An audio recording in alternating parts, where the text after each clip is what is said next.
ሃሌሉያ! እግዚአብሔር በዚህ ዘመን መንፈሱን ሊያፈስልን ተስፋ የተገባልን ሰዎች ነን። እግዚአብሔር በልዩ ሰዓት ይለግሳቸዋል። ስለዚህ የሪቫይቫል መነሻ ምክንያቶችን ነግሬያችሁ ነበረ።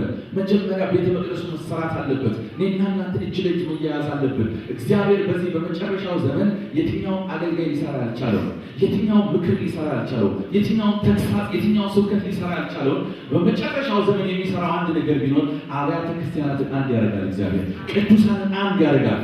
አይደለም በተለያየ ስፍራ ያሉ አብያተ ክርስቲያናት፣ አይደለም በአንድ ቦታ ያሉትን፣ አይደለም በአንድ ከተማ ያሉትን ወገኖቼ፣ የካናዳ፣ የአሜሪካ፣ የአውሮፓ፣ የኤስያ የተለያዩ ክፍለ ዓለማት ቤተክርስቲያናት እንደ አንድ ሰው በአንድ መንፈስ የሚንቀሳቀሱበትን ዘመን እግዚአብሔር ያመጣል ያምናለሁ። አንድ መልእክት በምድር ዙሪያ የሚሰበክበት ዘመን ይመጣል። አንድ መንፈስ በምድር ዙሪያ ከመፍሰሱ የተነሳ ምድር በወንጌል እሳት የምትንቀጠቀጥበት ዘመን ይመጣል ያምናለሁ። እግዚአብሔር ይህን ያደርጋል። የደካሞችን ድካም ወደ ብርታት ይለውጣል። የሐዘንተኞችን ሐዘን ወደ ሳቅ ይለውጣል። የተጠቁትን እግዚአብሔር ኃይለኞች ያደርጋል።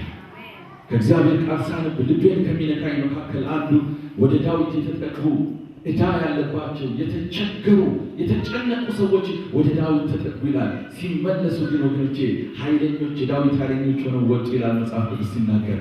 አዎ ዛሬ ከነድካማችን ወደ ብርቱ ጌታ ተጠግተናል። አንድ ቀን መቼ እንደሆነ አንድ ቀን ግን የእግዚአብሔር ጉብኝት ወደ ቤተ ክርስቲያን ሲመጣ ይሄ ሁሉ ደካማ የሚመስል ሰው ብዙ ነቢያቶች ይነሳሉ፣ ብዙ ሐዋርያቶች ይነሳሉ፣ ብዙ ትንቢት የሚናገሩ ወንዶችና ሴቶች ይነሳሉ፣ ብዙ ባለራእዮች ይነሳሉ፣ ብዙ ኃይለኞች ሰዎች ይነሳሉ። እንዴት አላውቅም ግን ይነሳሉ። መቼ አላውቅም ግን ይነሳሉ። ኢየሱስ መምጣት ካለበት ቤተ ክርስቲያን በሪቫይቫል ልትጥለቀለቅ ግድ ነው። የሚያምኑ አሜን ይላሉ። እስቲ ከልባችሁ አሜን ይሁን በሉ።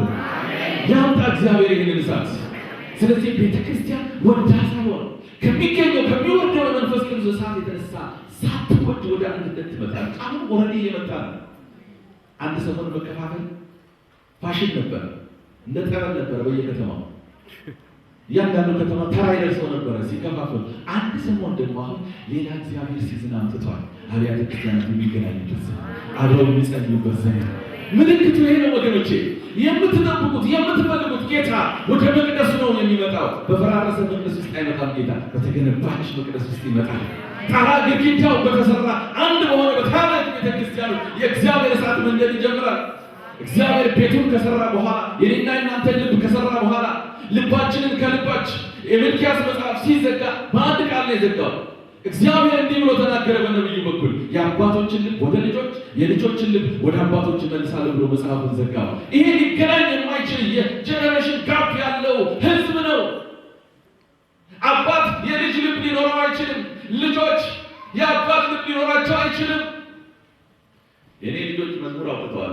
መግዛት ከፈለጋችሁ ትችላላችሁ። ፓስተር ጋር አለ እና ጠባችን አንድ ነው።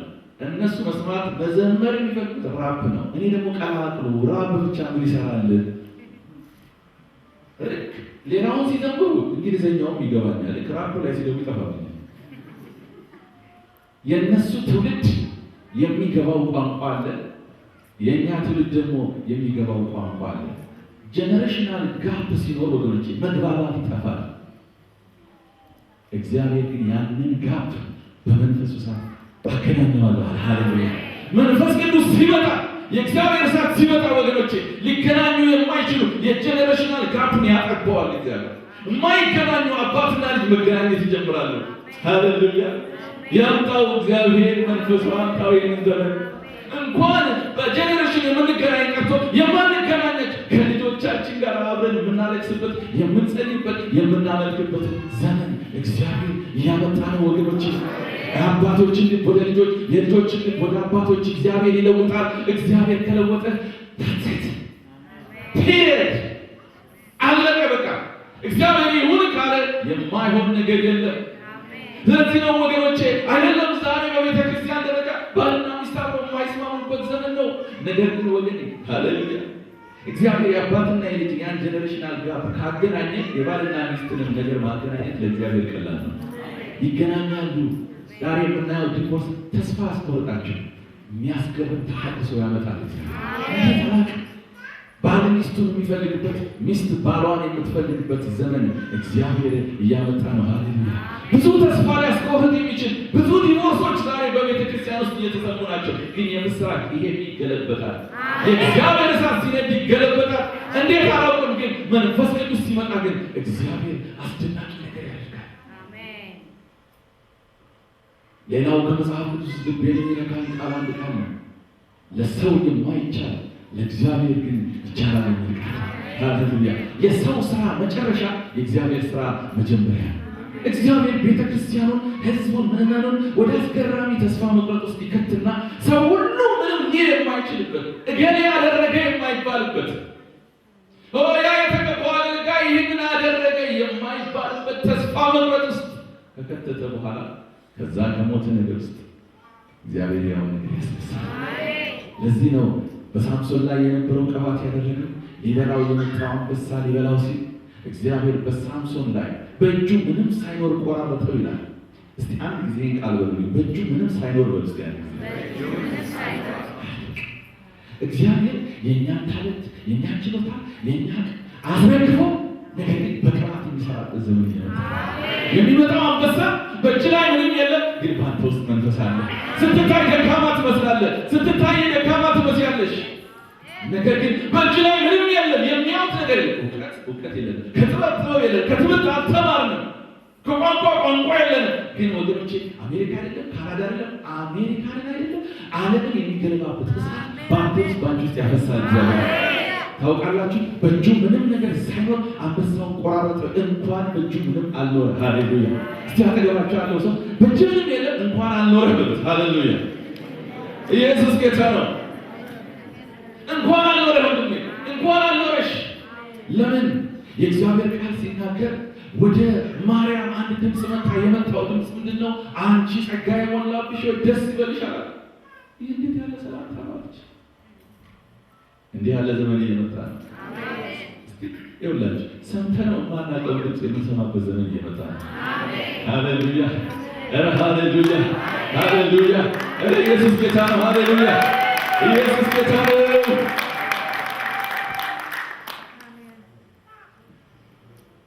አዳዲስ ድምፆች ይመጣል። የመላእክቶች ሬቨሌሽን ይመጣል። ራሱ ኢየሱስ በመካከላችን የሚያልፍበት ዘመን ይመጣል። ይህቺ ታናሽ እናቴን 13 እና 14 ዓመት ልጅ ድክ እያለች በምትሰራበት ቤተሰቦቿን በምትረዳበት ሰዓት የት ቦታ እንደሆነ መጽሐፍ ቅዱስ ባይናገርም ግን ደስ ይበልሽ የሚል ድምፅ መጣ።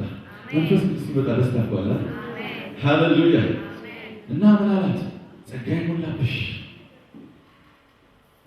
ከአንቺ የሚወለደው እሱ ልዑል ይባላል፣ ታላቅ ይባላል አላት።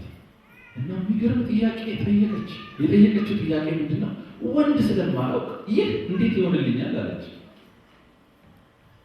በሷ አስተሳሰብ ወንድ ማወቋ፣ ባል ማግባቷ፣ በስርዓት ተሞሽራ መዳሯ ብቁ የሚያደርጋት መስሏት ነበር። መልአኩ ምን አለ? እንደውም ብቁ ያደረገች ወንድ አለማወቅሽ ነው እንኳን በእግዚአብሔር ዘንድ ኳሊፋይ ያደረገች፣ በሰው ዘንድ ዲስኳሊፋይ ያደረገች ነገር ነው። ስሙን ይባርክ። ዛሬ እያንዳንዳችን ሕይወት በሰው ዘንድ በሶሳይቲ ዘንድ በዓለም ዘንድ ዲስኳሊፋይ የሚያደርገን ብዙ ነገር አለ። ለምን? በእጃችን ላይ ምንም የለም። ነገር ግን በእኛ ውስጥ ሊወለድ ያለው ትልቅ ነገር ነው። ሃሌሉያ። በእኛ ውስጥ ሊጸነስ ያለው ትልቅ ነው። ያለምን ኃጢአት የሚያስወግደው ጌታ ከአንቺ ይወለዳል አላት። እንዲህ ያደርጋል ጌታ። የምስራች አለኝ ወገኖቼ፣ እንዲህ ያደርጋል ጌታ። ባንተ ዲስኳሊፋይ ተደርጋል አይደለም? በውጭ በቸርች ውስጥ ዲስኳሊፋይ የተደረጋችሁ አላችሁ። አዎ፣ ሰው ዲስኳሊፋይ ያደረገው እግዚአብሔር ኳሊፋይ ያደረገው። ሃሌሉያ። ኢየሱስ ጌታ ነው። በጣም ትልቅ ሰርፕራይዝ የሚሆን ይመስለኛል ጌታ ሲመጣ። አይደለም የተባሉ ሰዎች እንደ እሳት ሲያገለግሉ፣ እሳት ነበልባል ሲሆን፣ ወንዱን ሴት ሕፃንን አዋቂ እግዚአብሔር በልዩ እሳት ሲቀባቸው መደነቅና መገረም ከዚሁ ላይ ሲላል ከዚሁ ይጀምር ይመስለኛል። ስለዚህ በልቤ እንደዚህ ያልኩት ጌታ ማንንም አልቅም አልኩት። ታውቃላችሁ አጠገባችሁ ያለው ሰው ምን ሊሆን እንደሚችል እንደማታውቁ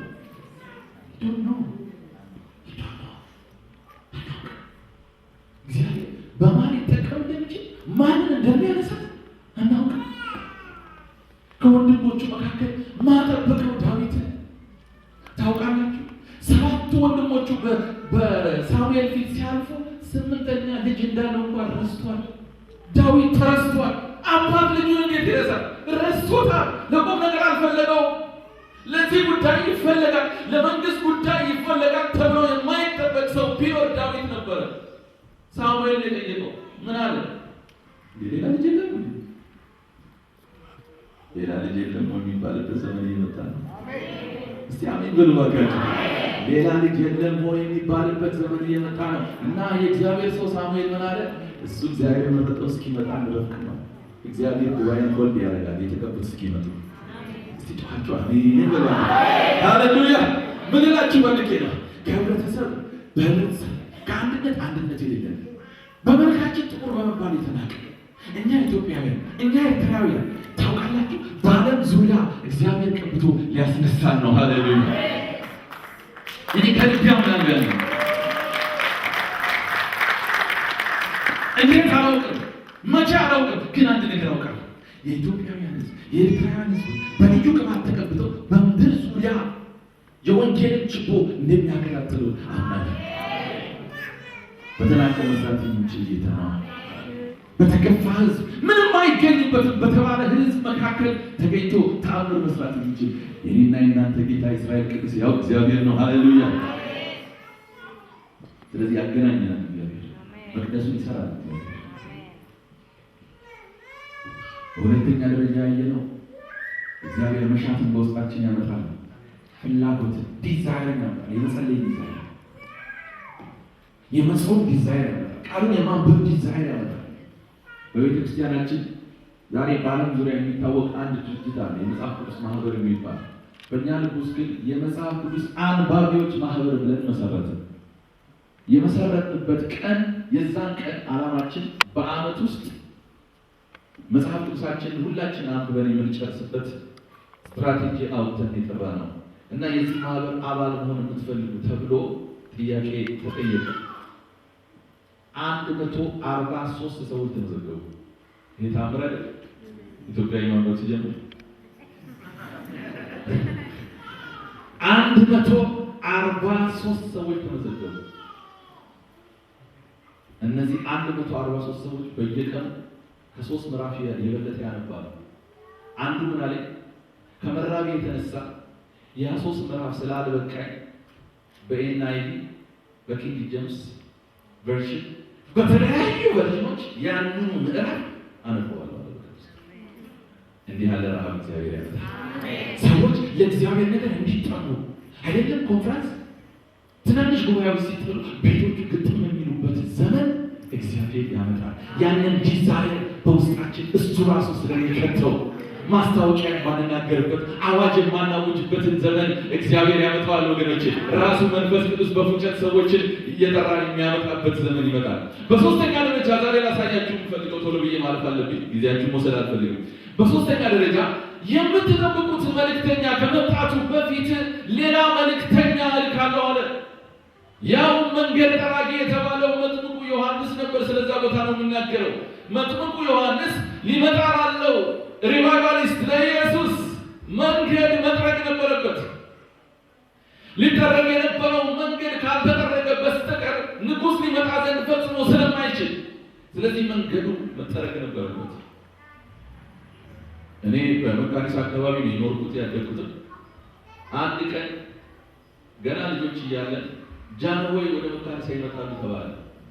ከ2 ወር 3 ወር በፊት የሰፈሩ ቤት በሙሉ ጣራው ቀይ ተቀባ። መንገዱ አበባ መሰለ። አንድ ቆሻሻ በሰፈሩ ውስጥ ከማይገኝ ድረስ ማስለሚመጣ ጃንሆይ ስለሚመጣ የዛሬን ያርክምና ጃንሆይ ይመጣሉ ተብሎ ከፍተኛ የሆነ የጽዳት ዘመቻ ተደረገ። እሳቸው በመንገዱ ነው እየነዱ ያሉት፣ ግን ከቤተ መንግስት ጀምሮ መካኒሳ ሳሪስ ድረስ እስኪደርሱ ድረስ ያለው መንገድ ቤት በሙሉ ጣራው ተቀባ። ቆሻሻው ጸዳ። ለምን? ንጉሥ ማለፍ ስለነበረበት። የነገስታት ንጉሥ የጌቶች ሁሉ ጌታ የሆነው ኢየሱስ የከበረው የእግዚአብሔር መንፈስ ከመምጣቱ በፊት ግን የተሻለ ወገኖች ጣራ አይደለም የሚቀባው፣ መንገድ አይደለም የሚጠረገው። የእግዚአብሔር ማለፊያ መንገዱ የሰው ልብ ነው። ስለዚህ ወገኖቼ እመኑኝ፣ በጌታ ስም ለምናችሁ እመኑኝ።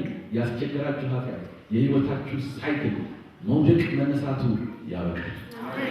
ጌታ መምጣት ካለበት ሪቫይቫል መነሳት ካለበት ዮሐንስ ሲመጣ አንድ ስብከት ሰበከ።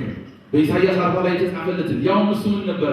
ተራሮች በሙሉ ዝቅ ይበሉ አለ፣ ኮረብቶች ዝቅ ይበሉ አለ፣ ሻካራው ይለስልስ፣ ጠማማው ይቃና።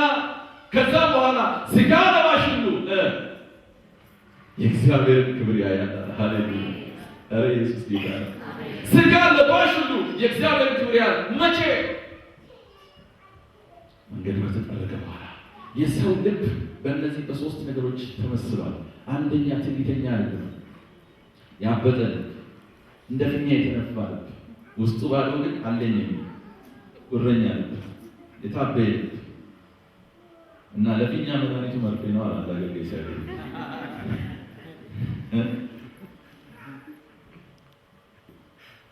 አለናል ልባችን ያስቸግረናል። አንዳንዴ ልባችን ይታበል።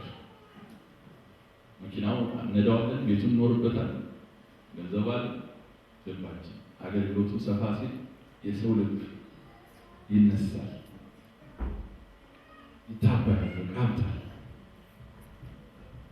ለዚህ ኢየሱስ ከመምጣቱ በፊት እንዲህ አይነት ልብ ያላቸው ወደዱም ጠሉም ልባቸው ዝቅ ይላል። ሲዝቅ በጣም ምን አለ በመንፈስ ዝቅ ብትባል እግዚአብሔር ይሰራ እኮ ነው። ያያበታል ቃል ሲሰማ የሚል ማለት ነው። ምን አለ ሌላ ጥቅስ አያውቅም እንዴ? እንደዚህ ያለ ከጥቅሱ በኋላ የሚቀጥለውን ጥቅስ ሊያውቅ ይችላል ሰውዬው። መስማት የተቸገረ ልብ ማለት ነው። ትዕቢተኛ ዘማሪዎች ማለት እዚህ መዝሙር አቁም የሚቻቸው ልቡ ያበጠ ልብ እግዚአብሔር ሊነካው ስለሚወድ ያንንም ሰው እናንተ እንደወደደ ያንንም ሰው ስለሚወደው መጀመሪያ የሰውየው ልብ ምን ያደርገዋል? ዝቅ ያደርገዋል። ተራራው ኮረብታው ዝቅ ይላል። ሌላ ሁለተኛው ልብ ሻካራ ልብ ነው። ምን አይነት ልብ ነው? መራራ የሆነ ልብ ባለፈበት የህይወት ችግር በውጣ ውረድ በቤተሰብ ቢሆን በቤተክርስቲያን ቢሆን በህብረተሰብ ውስጥ የደረሰበት ችግር ወይም የደረሰባት ችግር ህይወቷን መራራ ያደረገው ሻካራ ያደረገው ቃል ቢነገር የማይጠጥ እጅ ቢጫን የማይፈወስ ሻካራ ልብ። እግዚአብሔር በሻካራ መንገድ ስለማይሄድ ከመምጣቱ በፊት ይሄ ክብር ጌታ ይህንን መራራ ህይወት ይህን ሻካራ ህይወት በመንፈሱ ያለሰልሰዋል።